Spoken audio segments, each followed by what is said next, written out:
Hello everyone, this is Sana Parveen. Welcome to lecture number 3 from Sana's Biochemistry. In lectures की मदद से हमारी ये कोशिश रहेगी कि हम नीट के प्रिपरेशन के लिए एनसीईआरटी को हम बाय हार्ट कर सके। सो let us just quickly start. इससे पहले भी हमने दो वीडियोस बनाए हैं। हर सेशन में हम 30 क्वेश्चन एटलीस्ट डिस्कस करने की कोशिश करते हैं। So let us quickly begin. The format that we follow is usually पहले हम क्वेश्चन पढ़ेंगे, उसके हम चार आंसर्स पढ़ेंगे, फिर आप कमेंट सेक्शन में ट्राई करेंगे उसका आंसर्स देने के लिए, ताकि आपको पता चल जाए कि आपकी नीट की प्रिपरेशन किस लेवल पे चल रही है। सो let us quickly get into this. Question number 1, ये हम लास्ट वीडियो में कर चुके थे, but anyways question number 1, the layer of uterine tissue responsible for strong contraction during child birth is. जब यूट्रस के अंदर जब बेबी प्रेजेंट है, ये यूट्रस है, इसके अंदर फीटस प्रेजेंट है, इस फीटस को बाहर आना है, तो ये बाहर आने के लिए जो यूट्रस की वॉल होती है, ये कॉन्ट्रैक्ट और रिलैक्स करती है। तो हमको ये पूछा गया है कि कौन सी वॉल है जो स्ट्रॉन्ग कॉन्ट्रैक्शंस दिखाएगी चाइल्ड बर्थ के टाइम पे। ओके, ऑप्शंस गिवन है पेरीमीट्रियम, मीसोमीट्रियम, मीसोडर्म और मायोकार्डियम। ओके, इसका आंसर रहने वाला है option number B, that is mesometrium. क्योंकि यहाँ पे हमने देखा था कि इसकी तीन लेयर्स होती है, जिसमें जो मायोमीट्रियम है ये मसल से बना हुआ होता है, मसल से बना हुआ होता है। तो मसल है तो मसल ही तो कॉन्ट्रैक्ट करेगी, मसल है तो मसल ही कॉन्ट्रैक्ट करेगी। तो आंसर हमारा क्या हो जाता है, मीसोमीट्रियम। ये जो मीसोमीट्रियम मायोमीट्रियम है, इसमें स्ट्रॉन्ग कॉन्ट्रैक्शन और रिलैक्सेशन होंगे, ताकि वो जो बच्चा है वो डिलीवरी उसकी पॉसिबल हो सके। ओके, ठीक है। नेक्स्ट क्वेश्चन, तो answer is option B. Out of the following statement which one is true for mons pubis. कौन सा स्टेटमेंट मॉन्स प्यूबिस के बारे में सही है? तो ये जो हम बात कर रहे हैं, ये हम रिप्रोडक्टिव सिस्टम के बारे में बात कर रहे हैं। It is the reason of pubic hair growth found in females as well as in males. Option B, it is the cushion of proteins covered by skin and pubic hair. It is the cushion of fat covered by skin and pubic hair. It is the part of female internal genitalia. Okay, तो इसमें हम देख लेते हैं, इसमें जो सही answer है वो है option number C, it is the cushion of fat covered by skin and pubic hair. तो ये फॉर एग्जांपल हम फीमेल के अगर केस में बात करें, तो फीमेल का ये जो पार्ट है, जो प्राइवेट पार्ट है, इसके ऊपर का जो ये पार्ट होता है जिसके ऊपर हेयर ग्रोथ होती है, इसको हम बोलते हैं मॉन्स प्यूबिस। Mons pubis. तो इसमें देखा जाता है कि इसमें फैटी डेपोजिशन रहेगा, इसमें फैट्स प्रेजेंट रहेंगे, प्यूबिक हेयर यहाँ पे प्रेजेंट है, और ये ऑब्वियसली किसका बना हुआ है, स्किन का बना हुआ है। इसलिए आंसर हो जाता है अपना option number C, it is the question of fat covered by skin and pubic hair. तो ये पूरा एरिया जो है इसको हम मॉन्स प्यूबिस के नाम से जानते हैं, option C. Next question, clitoris lies at the junction of, जो फीमेल के रिप्रोडक्टिव सिस्टम का जो पार्ट है, फीमेल्स के केस में एक ऑर्गन होता है जिसका नाम होता है क्लिटोरिस। ये जो क्लिटोरिस है ये कहाँ पे या किसके बीच में, कौन से स्ट्रक्चर के बीच में प्रेजेंट होता है? ऑप्शन गिवन है labia majora, labia minora, mons pubis और प्यूबिक सिम्फिसिस। ओके, देखो, whenever you want to answer, you can pause the video, you can guess your answer and then again resume the video so as to understand कि आपका answer सही था या गलत था। ठीक है, तो क्लिटोरिस अगर इसको हम देखें तो आंसर यहाँ पे हो जाएगा हमारा, क्वेश्चन नंबर 62 का आंसर हो जाएगा लेबिया माइनोरा। लेबिया माइनोरा, क्योंकि अगर हम देखें तो यहाँ पे अगर हम फीमेल के रिप्रोडक्टिव मतलब एक्सटर्नल जेनिटेलिया के बारे में बात करें, उनके प्राइवेट पार्ट्स के बारे में बात करें, तो क्या हो जाएगा, यहाँ पे ऐसे कुछ लेयर्स होती हैं, फ्लैशी लेयर्स होती हैं। जो बाहर की लेयर होती है उसको हम बोलते हैं लेबिया मेजोरा, लेबिया मेजोरा, और जो अंदर की लेयर है इसको हम बोलेंगे labia minora, labia minora. Okay, तो यहाँ पे वही सेम चीज है, ये हो जाएगा लेबिया मेजोरा और इसके अंदर का पार्ट हो जाएगा लेबिया माइनोरा। इसको हम जरा कलर कोड भी कर देंगे so that it becomes easy for us to understand. Let us just color code it. तो ये जो बाहर वाला है, ये जो मैं येलो में हाईलाइट कर रही हूँ, ये हमारा हो जाएगा लेबिया, लेबिया, लेबिया मेजोरा। अंदर वाला हो जाएगा लेबिया माइनोरा, ये लेबिया माइनोरा हो जाएगा। ओके, ठीक है। तो ये इस तरीके से रहने वाला है। और ये जो लेबिया माइनोरा है, हमारा आंसर क्या है? Labia minora. लेबिया माइनोरा के बीच में एक स्ट्रक्चर प्रेजेंट होता है जिसका नाम है clitoris, clitoris, clitoris.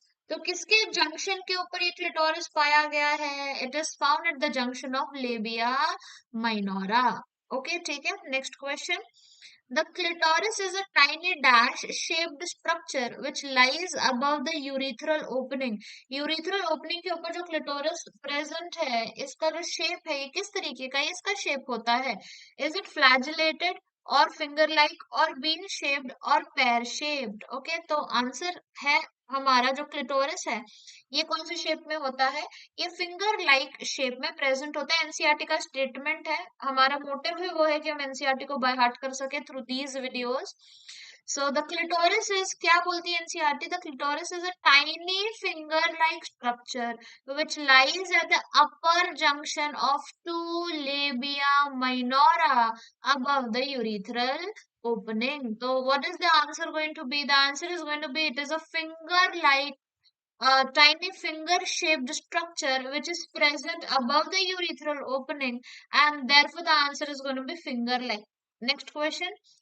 The only statement correct about hymen is, एक फीमेल के बॉडी में एक पार्ट होता है जिसको हम हाइमन बोलते हैं, और ये जो हाइमन है ये हाइमन वेजाइना को कवर करके रखता है। हाइमन वेजाइना को कवर करके रखता है, एक स्ट्रक्चर होता है ये। So the only statement correct about hymen is, ऐसा कौन सा स्टेटमेंट है जो हाइमन के बारे में करेक्ट है?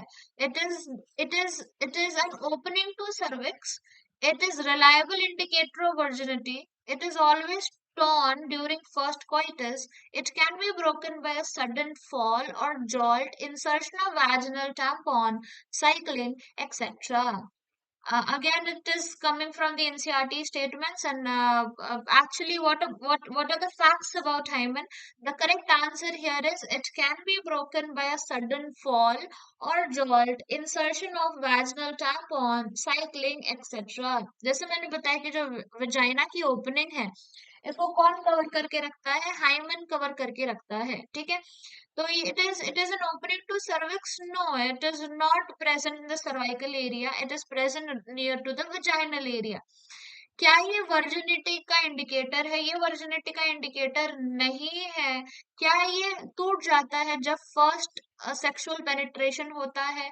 अभी इट इज ऑलवेज, यहाँ पे एक्सट्रीम वर्ड आया, it is always torn after first coitus. मतलब कुछ कुछ लोगों को ये गलतफहमी होती है कि जो हाइमन है ये वर्जिनिटी का इंडिकेटर है, अगर किसी लड़की का हाइमन प्रेजेंट नहीं है तो वर्जिन वो लड़की नहीं होगी, ऐसा लोगों का मानना होता है। But it is absolutely wrong statement, क्योंकि ये सिर्फ सेक्सुअल इंटरकॉर्स से हाइमन नहीं ब्रेक होता है, और भी बहुत अलग अलग चीजों के वजह से ये हाइमन ब्रेक हो सकता है।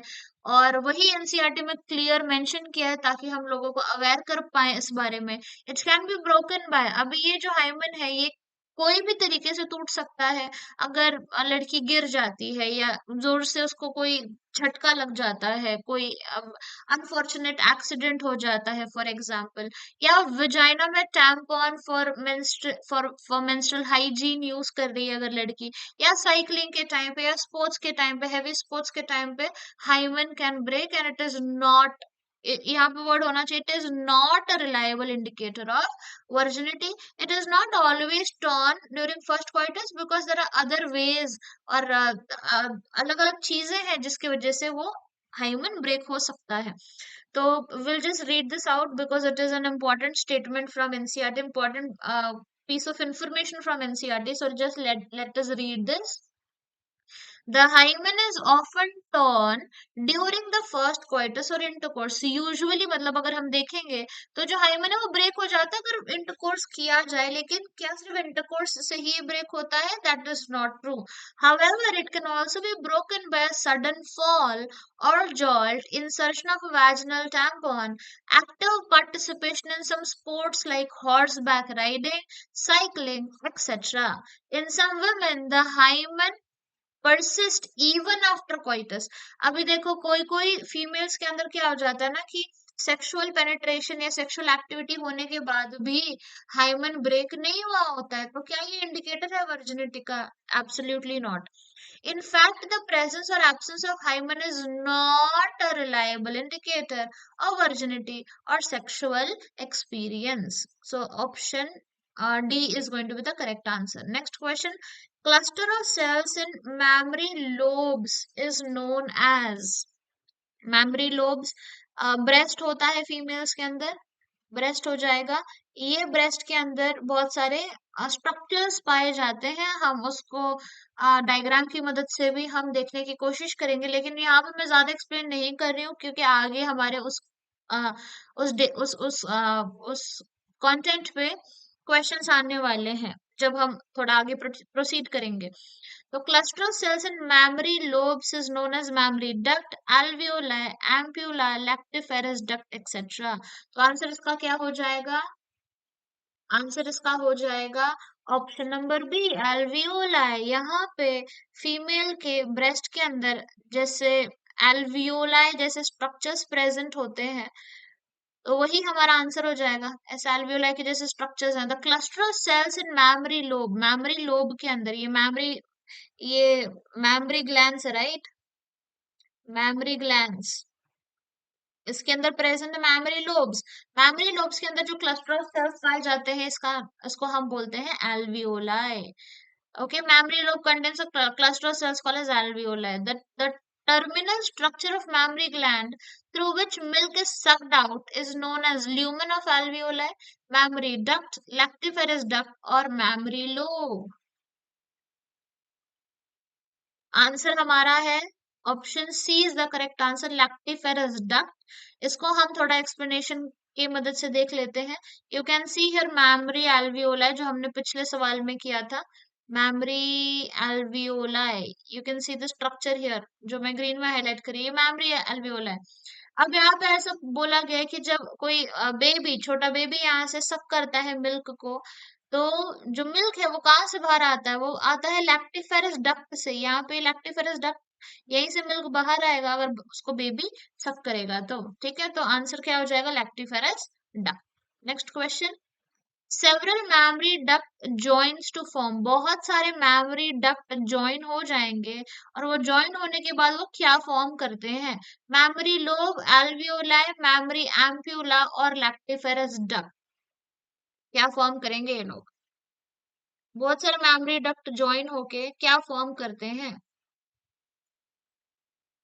The correct answer is option C, that is mammary ampullae. Again, we will look at the diagram to understand. बहुत सारे बहुत सारे क्वेश्चन क्या पूछा गया है? बहुत सारे मैमरी डक्ट कंबाइन होके क्या बनाएंगे? मैमरी एम्प्यूला बनाएंगे. मैमरी एम्प्यूला बनाएंगे. फॉर एग्जाम्पल ये एल्वियोलाई है, यहाँ से मैमरी डक्ट निकल रहा है. ये एल्वियोलाई के स्ट्रक्चर्स है. एल्वियोलाई यहाँ से मैमरी डक्ट निकल रहा है. बहुत सारे मैमरी डक्ट ज्वाइन होके क्या बनाएंगे? एक बड़ा सा मैमरी एम्प्यूला बनाएंगे. एम्प्यूला का मतलब भी क्या होता है? थोड़ा सा स्वोलन एरिया, मोटा सा एरिया, उसको हम एम्प्यूला बोलेंगे. तो बहुत सारे एल्वियोलाई के जो मैमरी डक्ट्स निकल के आ रहे हैं वो बहुत सारे ज्वाइन होके क्या बना देंगे? मैमरी एम्प्यूला बना देंगे. ठीक है, next question. Immature male germ cell are known as, जो मेल जर्म सेल है जो अभी मेच्योर नहीं हुए हैं उसको हम क्या बोलेंगे? स्पर्मेटिड, स्पर्मेटोगोनिया, स्पर्मेटोजोआ और स्पर्म्स. इमेच्योर के बारे में हम बात कर रहे हैं. Immature male germ cell, so sorry. Anyways, answer is option number C, spermatogonia. Spermatogonia are the sperm mother cells जहां से क्योंकि हम इमेच्योर के बारे में बात करें तो इमेच्योर जर्म सेल्स को हम स्पर्मेटोगोनिया ही बोलते हैं, जहां से स्पर्म फॉर्मेशन स्टार्ट होता है।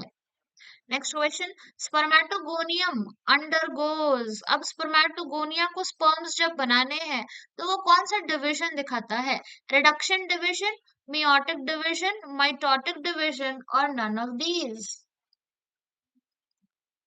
स्पर्मेटोगोनिया को बनाना है, एट द एंड स्पर्म बनाना है। Reduction division, meiotic division, mitotic division और नन ऑफ दीज। आंसर हमारा है माइटोटिक डिवीजन। क्यों आंसर माइटोटिक डिवीजन है? क्योंकि स्पर्मेटोगोनिया डायरेक्टली स्पर्म्स नहीं बनाता है, इसके बीच में बहुत सारे स्टेप्स होते हैं। पहले बनता है प्राइमरी स्पर्मेटोसाइट, फिर बनता है सेकेंडरी स्पर्मेटोसाइट,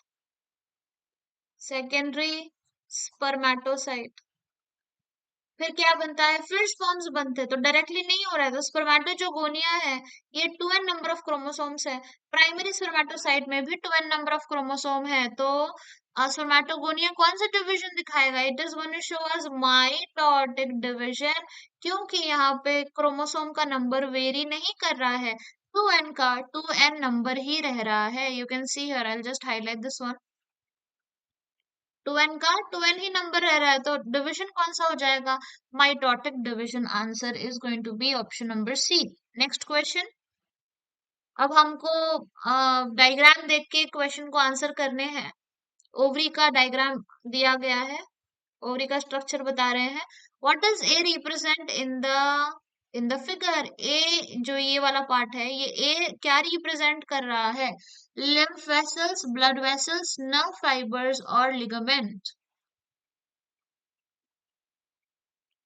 ओके, आंसर है हमारा, ये रिप्रेजेंट कर रहा है ब्लड वेसल्स। अगर आप एनसीईआरटी का डायग्राम देखेंगे तो आपको समझ में आ जाएगा। Motive of the lecture is not to discuss the content but to discuss the MCQs. तो कंटेंट हम डिस्कस यहाँ पे डिटेल में नहीं करेंगे। इट इज कंसिडर्ड दैट कि आपको कंटेंट आपका प्रिपरेशन हो चुका है, क्योंकि the videos are for you to have the practice question and along their answers. Okay, ठीक है। So what is indicated by the structure C? ये जो C वाला structure है, ये क्या indicate कर रहा है? Primary follicle, secondary follicle, tertiary follicle और Graafian follicle. What is it representing? With the help of these videos, you are supposed to analyze the level of your preparation. And if you want content, you can visit my Telegram channel you can visit, जहाँ पे आपको सारी PPTs मिल जाएंगी। ये भी PPT वहीं पे मिलेगी। टेलीग्राम चैनल का नाम है सनाज बायोकेमिस्ट्री। वहां पे एक लिंक ट्री का लिंक होगा, वहीं से आप सारे पीपीटीज को डाउनलोड कर सकते हैं, कंटेंट वाली या एमसीक्यूज वाली। You can you can get it from there. Anyways, structure C क्या रिप्रेजेंट कर रहा है? Primary follicle, secondary follicle, tertiary follicle और Graafian follicle. Please try to analyse और इवेल्युएट योरसेल्फ कि आपकी level of preparation for NEET exam, जो अभी आने वाला है, नीट एग्जाम बहुत ही जल्द, तो आपका लेवल ऑफ प्रिपरेशन कितना है। और यूजुअली ये चैप्टर तो बच्चों को ज्यादा अच्छे तरीके से पता होता है। Interesting chapter. Option C, what is indicated by C in the diagram? C क्या बता रहा है? टर्शरी फॉलिकल का वो स्ट्रक्चर है। ओके, ठीक है। तो at the end of the video try to analyse कि out of 30-40 questions that we are doing, how many questions did you get correct? Option C is the answer, tertiary follicle का structure है। कैसे पता करेंगे? इसमें एक fluid filled cavity रह जाती है, जिसको हम एंट्रम बोलते हैं। फ्लूइड फिल्ड कैविटी है, तो फ्लूइड फिल्ड कैविटी हमको बता रही है कि वो जो स्ट्रक्चर है वो टर्शरी फॉलिकल है। Next, what does F represent? F क्या रिप्रेजेंट कर रहा है? ये स्ट्रक्चर्स एफ है, और ये एफ क्या रिप्रेजेंट कर रहे हैं? Antrum, corpus luteum, corpora cavernosa, oh my God, and ovum. क्या रिप्रेजेंट कर रहा है? ओके, आंसर है ये रिप्रेजेंट कर रहा है कॉर्पस ल्यूटियम। एक बार जब एग रिलीज हो जाता है तो आगे जो स्ट्रक्चर्स फॉर्म होते हैं उसका नाम है corpus luteum. Next question, what does E represent in the diagram? E जो ये रिलीज हुआ है, इसको हम क्या बोलते हैं? ओवम ओगोनियम, मैच्योर फॉलिकल और जोना पेल्यूसिडा। इसको हम ऑब्वियसली क्या बोलेंगे, ओवम बोलेंगे। Ovum is being released out. Next question, each spermatogonium is dash and has dash number of chromosomes. Spermatogonium हमने पढ़ा था ना, स्पर्मेटोगोनिया स्पर्म मदर सेल, अभी पढ़ के आए हैं पीछे। Yes, I hope you don't mess with this question. I hope you get this correct. Spermatogonium में कितने क्रोमोसोम्स होते हैं और इस क्रोमोसोम का नंबर कितना होता है? ओके, देख ले आंसर। आंसर है हमारा ऑप्शन नंबर सी। स्पर्मेटोगोनी एक डिप्लॉयड सेल है। जब ये माइटोटिक डिवीजन दिखाएगा तो डिप्लॉयड प्राइमरी स्पर्मेटोसाइट बनता है। और इसमें जो नंबर ऑफ क्रोमोसोम्स होता है, ये 46 नंबर ऑफ क्रोमोसोम्स है, because it is diploid, right? Okay, option C. Next, spermatogonia which undergoes meiosis are known as. ऐसे जो स्पर्मेटोगोनिया है जो मियोसिस दिखाते हैं, ऐसे जो स्पर्मेटोगोनिया जो, very beautiful, nice question, I like it. ऐसे जो स्पर्मेटोगोनिया जो मियोसिस दिखाते हैं, इसको हम क्या बोलते हैं? Sperms, spermatid, secondary spermatocyte, primary spermatocyte. इसको हम क्या बोलेंगे? जो मियोसिस अंडरगो करते हैं, ऐसा स्पर्मेटोगोनिया जो मियोसिस दिखाता है। तो आंसर इसका है option number D. Very nice question. क्योंकि when you see the NCERT diagram, यहाँ पे स्पर्मेटोगोनिया है। स्पर्मेटोगोनिया में 2n नंबर ऑफ क्रोमोसोम्स होंगे। ये माइटोसिस अंडरगो करेगा, फिर प्राइमरी स्पर्मेटोसाइट बनेगा जिसमें 2n नंबर ऑफ क्रोमोसोम होंगे। अब ये primary spermatocyte, now this primary spermatocyte will undergo first meiotic division. इसलिए हमारा आंसर क्या हुआ? इसलिए हमारा आंसर हुआ है primary spermatocyte. Okay, so you can have a look on this, look at this. Primary का फर्स्ट मियोटिक डिवीजन होने के बाद सेकेंडरी स्पर्मेटोसाइट बना है। फिर उसका second meiotic division which is equivalent to mitosis. Second meiotic division किसके equal होता है? माइटोसिस के इक्वल होता है। तो सेकेंडरी स्पर्मेटोसाइट के अंदर n नंबर ऑफ क्रोमोसोम है, स्पर्मेटिड के अंदर n नंबर ऑफ क्रोमोसोम है, स्पर्मेटोजोआ के भी अंदर n नंबर ऑफ क्रोमोसोम रहेंगे। ठीक है, और anyways the answer is option D. Primary spermatocyte will undergo meiosis to form the further structures. The difference between primary and secondary spermatocyte. Primary और secondary spermatocyte में क्या difference है? Presence और absence of tail, number of chromosome, being hormone producing, non hormone producing, primary gamete, secondary gamete in males. Okay, answer क्या है यहाँ पे? अभी हमने देखा था, ये देखो आंसर हमारा हो जाएगा option B. Number of chromosomes change कर जाएंगे ना, क्योंकि if you see here, primary spermatocyte में नंबर ऑफ क्रोमोसोम्स कितने थे? 2n नंबर ऑफ क्रोमोसोम थे। सेकेंडरी स्पर्मेटोसाइट में कितने नंबर ऑफ क्रोमोसोम है? n नंबर ऑफ क्रोमोसोम है। अब ये लोग ये बोल रहे हैं कि इसमें टेल भी प्रेजेंट होती है, विच इज नॉट करेक्ट। क्योंकि यहाँ तक आप देखो तो सारे जो सेल्स ये गोल गोल ही है। यहाँ पे कहाँ पे टेल है? ना प्राइमरी स्पर्मेटोसाइट में टेल है, ना सेकेंडरी स्पर्मेटोसाइट में टेल है, ना स्पर्मेटिड में टेल है। यस, टेल कहाँ पे आ रही है? टेल तो स्पर्मेटोजोआ एट द एंड आ रही है ना। टेल तो एट द एंड आ रही है, आखिरी में आ रही है। बाकी के ऊपर के जो सेल्स, उसमें कहीं पे भी टेल हमको दिखाई नहीं दे रही है। So primary spermatocyte and secondary spermatocyte does not have any tail at all, so that is not the point of difference. Number of chromosome, yes, this is the correct answer. Okay, ठीक है, चलो आगे next. Secondary spermatocyte gives rise to. Secondary spermatocyte से क्या बनता है? What structure is being formed from secondary spermatocyte? Diploid spermatid, haploid sperm, diploid sperm, haploid spermatid. Answer है haploid spermatid. ये हम वापस से देख लेंगे इसको। हम क्वेश्चन यहाँ पे हमारा है, सेकेंडरी स्पर्मेटोसाइट से क्या बना? सेकेंडरी स्पर्मेटोसाइट से बना स्पर्मेटिड। अभी स्पर्म नहीं बना है, नीचे जाके स्पर्म बनेगा। तो इससे क्या बन रहा है? स्पर्मेटिड बन रहा है। और इसका क्रोमोसोम नंबर कितना है? प्राइमरी में होता है 2n number of chromosome, secondary में होता है n number of chromosome, spermatid में होता है n नंबर ऑफ क्रोमोसोम। तो प्राइमरी स्पर्मेटोसाइट से क्या बनता है? हैप्लॉइड स्पर्मेटिड बनता है। तो option number D. Next question, sperms are synonymous with. Sperms को हम और क्या बोल सकते हैं? स्पर्मेटिड, स्पर्मेटोगोनिया, प्राइमरी स्पर्मेटोसाइट और स्पर्मेटोजोआ। क्या बोलेंगे हम स्पर्म्स को? Quickly try to answer the question.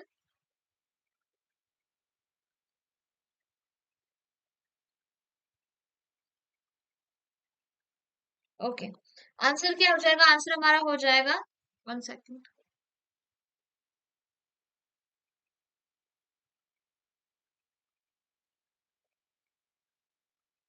Answer हमारा हो जाएगा स्पर्मेटोजोआ। स्पर्म्स को और हम क्या बोल सकते हैं? स्पर्मेटोजोआ बोल सकते हैं, राइट? ये जो एंड वाला पार्ट है ये स्पर्म्स है। यहाँ पे हम लिखेंगे स्पर्म्स और spermatozoa. Next question, spermiogenesis is what? What is spermiogenesis? So transformation of sperm into spermatid, transformation of spermatogonia into primary spermatocyte, transformation of secondary spermatocyte into spermatid, transformation of spermatid into spermatozoa. What is spermiogenesis? Okay, answer होगा हमारा option number D, transformation of spermatid into spermatozoa. Spermatid देखो यहाँ पे, what is the diagram?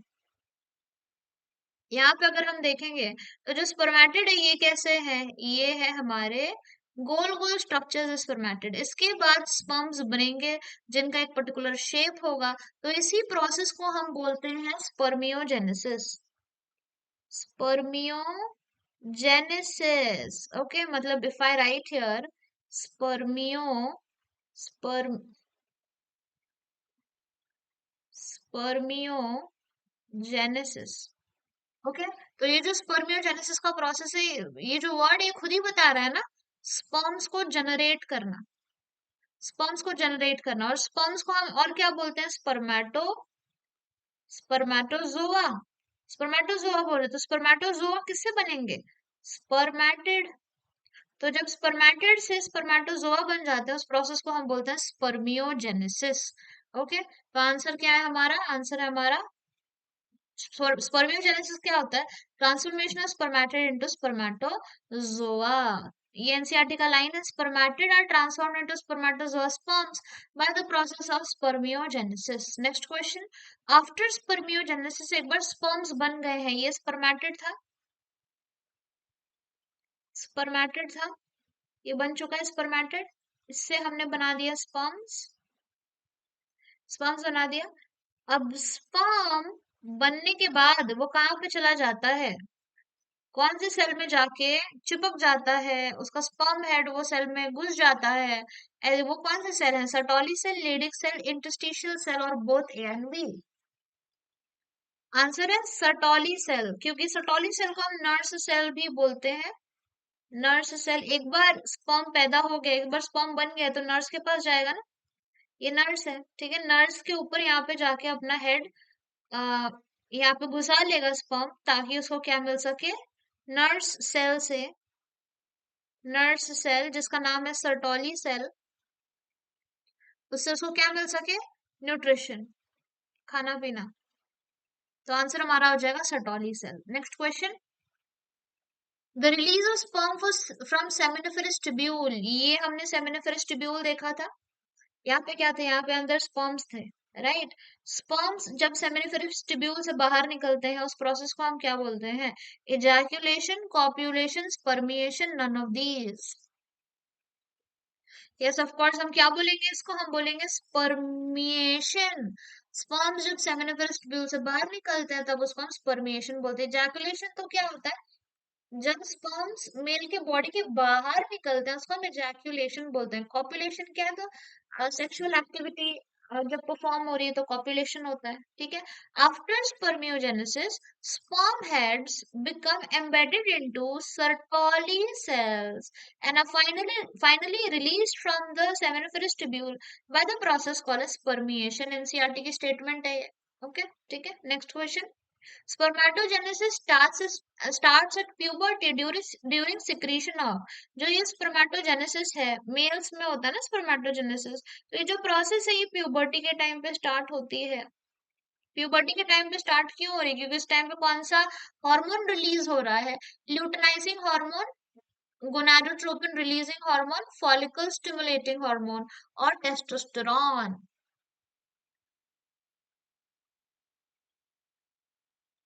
Okay, क्या release हो रहा है puberty के टाइम पे? रिलीज हो रहा है gonadotropin releasing hormone GnRH. GnRH release हो रहा है, जिसकी वजह से हमको प्यूबर्टी के टाइम पे स्पर्मेटोजेनेसिस का प्रोसेस होते हुए दिखाई दे रहा है। Okay, next question. NCERT का statement again. Spermatogenesis starts at the age of puberty during significant release of GnRH, gonadotropin releasing hormone. Next question. LH acts on dash cells and stimulates synthesis and secretion of. जो LH है, GnRH था, GnRH था, GnRH ने जाके release करवाया LH को and FSH को, LH को एंड FSH को। अब हमसे ये पूछा है क्या, ये it is a cascade of reaction. अब मैं पूरा नहीं बता रही हूँ क्योंकि इसके ऊपर ही हमारे क्वेश्चंस है, right, so that you can analyse your level of preparation. GnRH दो हार्मोन्स रिलीज कर रहा है, LH रिलीज कर रहा है, FSH रिलीज कर रहा है। तो हमको ये पूछा है कि जो LH है ये कौन से सेल्स के ऊपर आगे जाके और एक्ट करेंगे, और ये सेल्स का क्या काम रहेगा। तो LH acts on luteinizing hormone acts on which cells and stimulates synthesis and secretion of which process, or which or what thing। ठीक है, तो आंसर इसका क्या हो जाएगा? This is a very simple question. जो LH है,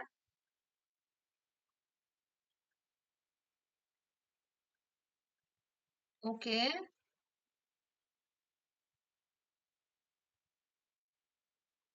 ठीक है, आंसर यहाँ पे है इंटरस्टिशियल सेल एंड एंड्रोजन। जो ल्यूटिनाइजिंग हार्मोन है ये जाके किसके ऊपर काम करता है? इंटरस्टिशियल सेल्स के ऊपर, इंटरस्टिशियल सेल्स के ऊपर। और ये जो सेल्स है ये क्या रिलीज करेंगे? एंड्रोजन रिलीज करेंगे। This is the most suitable option here. ठीक है, ओके, और the only correct option here. LH acts at the Leydig cell। तो यहाँ पे हम जो इंटरस्टिशियल सेल है इसका दूसरा नाम क्या है? Leydig cell. इंटरस्टिशियल सेल का दूसरा नाम क्या हो जाएगा? Leydig cell. तो ये जो हमारा LH है ये जाके किसके ऊपर काम कर रहा है? ये जाके ब्लेडिंग सेल के ऊपर काम कर रहा है, और फिर एंड्रोजन रिलीज करा रहा है, टेस्टोस्टेरोन रिलीज करा रहा है। ठीक है, चले आगे। ओके, चलो नेक्स्ट। तो यहाँ पे बच्चे लेडिक सेल यहाँ पे देख के कंफ्यूज हो जाते हैं, क्योंकि ऐसे रिमेम्बर कर लेते हैं कि luteinizing hormone and alpha luteinizing hormone and alpha Leydig cell. तो इसीलिए थोड़ा सा मैं भी पॉज हो गई थी कि यूजुअली जैसे क्वेश्चन आता है ना उसमें लेडिक सेल मेंशन किया होता है, लेकिन यहाँ पे जो ऑप्शन गिवन है उसमें से जो सही ऑप्शन है वो है लेडिक सेल, क्योंकि मतलब इंटरस्टिशियल सेल को ही हम लेडिक सेल भी बोलते हैं, और इनका काम एक्चुअली क्या है? एंड्रोजन रिलीज कराना। ठीक है, तो यहाँ पे हम लिखेंगे LH will go and function on interstitial cell which are also called as Leydig cell, और इनका काम क्या है? एंड्रोजन्स को रिलीज कराना। ठीक है, ओके, नेक्स्ट क्वेश्चन। एंड्रोजन क्या स्टिमुलेट करता है, क्या प्रोसेस करेगा एंड्रोजन रिलीज होने के बाद? स्पर्मिएशन, इंसेमिनेशन, स्पर्मेटोजेनेसिस और oogenesis। आंसर है एंड्रोजन क्या करवाएगा? स्पर्मेटोजेनेसिस का प्रोसेस स्टार्ट करा देगा। ठीक है, स्पर्मेटोजेनेसिस का प्रोसेस, फॉर्मेशन ऑफ स्पर्म्स का प्रोसेस स्टार्ट करा देगा स्पर्मेटोजेनेसिस। फंक्शन ऑफ एफएसएच, जब अभी हमने पिछले वाले क्वेश्चन में एलएच के बारे में तो पढ़ लिया, लेकिन एफएसएच के बारे में नहीं पढ़ा ना, तो we have to now answer about FSH.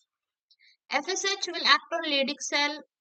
मतलब यहाँ से तो देख के ही हम नहीं, मतलब कैंसिल आउट कर सकते हैं ना, देख के हम कैंसिल आउट कर सकते हैं, यस और नो। क्योंकि जहां जहां भी लेडिक सेल आएगा वहां पे अभी हमने देखा कि उस लेडिक सेल के ऊपर या इंटरस्टिशियल सेल के ऊपर तो कौन काम करता है? LH काम करता है। बचा हमारे पास option B and option D. Acts on Sertoli cell and stimulates secretion and factors responsible for spermatogenesis।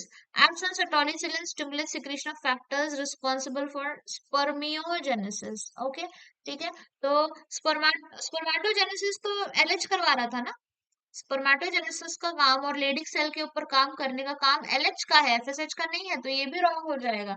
बचा क्या? एक्ट ऑन सटोली सेल, और ये स्पर्मियोजेनेसिस कराएगा। ठीक है, तो यहाँ पे हम लिख देते हैं LH will work on Sertoli cell, Sertoli cell, और क्या कराएगा? स्पर्मियोजेनेसिस। स्पर्मियोजेनेसिस मतलब स्पर्मेटिड को हम स्पर्म्स में कन्वर्ट कर रहे थे ना, तो स्पर्मियोजेनेसिस। और ये क्या करवाएगा? स्पर्मेटोजेनेसिस। स्पर्मेटोजेनेसिस अलग अलग वर्ड्स हैं। I hope you know the meaning. Next question. Microscopic जब हम स्पर्म का स्ट्रक्चर देखेंगे तो उसमें क्या क्या पाया जाता है? Head neck tail, head neck middle piece tail, head middle piece tail, neck middle piece and tail. Okay. Hmm क्या क्या स्ट्रक्चर्स हमको दिखाई देंगे स्पर्म के अंदर? आंसर क्या है? Head neck middle piece and tail. जब हम आगे स्ट्रक्चर देखेंगे तो उसमें हम देखेंगे स्पर्म में, और ये पे बना ही देते हैं। ये उसका हेड हो गया, ये उसका नेक हो गया, ये उसका मिडल पीस हो गया, और ये इसका टेल हो गया। तो head neck middle piece and tail. Next question. What is indicated by C in the figure? C in the figure क्या रिप्रेजेंट कर रहा है? सी इन द फिगर क्या रिप्रेजेंट कर रहा है? एक्रोसोम, एस्कोसोम, न्यूक्लियोसोम और हाइलुरोनिडेज। क्या रिप्रेजेंट कर? एक्रोसोम रिप्रेजेंट कर रही है, जो टिप ऑफ द स्पर्म है, हाइलाइटर। ये जो टिप ऑफ द स्पर्म है, ये वाला part, cap of the sperm, it is called as acrosome. ठीक है, next question. What does D represent in the figure? D क्या रिप्रेजेंट कर रहा है? क्या रिप्रेजेंट कर रहा है? न्यूक्लियोसोम, एक्रोसोम, न्यूक्लियस और हाइलोराइडेज। क्या रिप्रेजेंट करेगा? हेड में क्या होता है, मतलब head neck, head neck middle piece and tail, क्या होगा उसके अंदर? न्यूक्लियस प्रेजेंट है। ठीक है, next question. What does G represent in the figure? G क्या रिप्रेजेंट कर रहा है? ये जी है, ये जी क्या रिप्रेजेंट कर रहा है? मिडिल पीस, माइटोकॉन्ड्रिया, नेक और टेल। ये मिडिल पीस के अंदर क्या प्रेजेंट है? माइटोकॉन्ड्रिया प्रेजेंट है, तो वो माइटोकॉन्ड्रिया हमको दिखा रहा है। Last question. What is indicated by B in the figure? B क्या रिप्रेजेंट कर रहा है? Plasma membrane, nuclear membrane, acrosome और हाइलुरोनिडेज। ये रिप्रेजेंट कर रहा है प्लाज्मा मेम्ब्रेन। सेल है ना, तो प्लाज्मा मेम्ब्रेन होनी जरूरी है कि नहीं जरूरी है? यस और नो? तो this is the plasma membrane. Plasma membrane के नीचे वाला पार्ट क्या रहेगा? एक्रोसोम। ये रेड में एक्रोसोम है और ब्लैक में प्लाज्मा मेम्ब्रेन है। सो that is all for today. I hope you've tried to analyze the level of preparation that you are at. And thanks for watching. That is it. Share the content so that others also are getting benefited. Bye bye, everybody. Take care.